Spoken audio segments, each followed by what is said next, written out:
Moses was the best. In our era of 15-minute fame, lots of people seek to be the best, even if it's the best at something stupid. If it's wild enough, funny enough, the best for just a moment, then people will do it.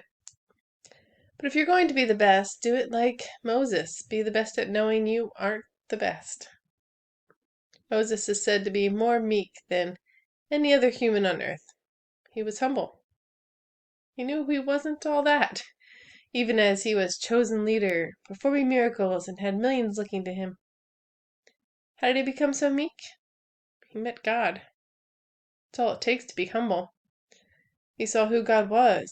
He saw who he was. He understood who God was. He had the memory of the burning bush. He had the memory of questioning God and being afraid. He had the memory of everything going wrong, but then everything happening just as God had said. He had the memory of not being willing to go and obey on his own, believing he wasn't able, knowing full on that he wasn't able. But he also had the memory of being able, of God working in and through him. He had a front row seat to God's greatest deliverance apart from the cross of Christ. He knows he didn't do it. He was there, but it wasn't him.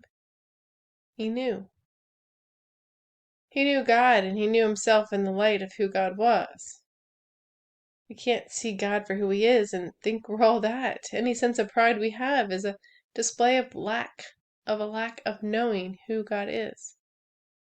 There's nothing we have that we weren't given. Nothing. We're nothing apart from him. God is far from the proud, not because he runs away from them. He's far from the proud because they're far from him. They don't know him. There's no intimacy with God that leaves one feeling proud. Knowing God leaves a deep sense of humility. The more we know of who God is, the more we realize we have nothing to offer him or anyone else. It's all him. Recognize it's all him and let him alone get the glory.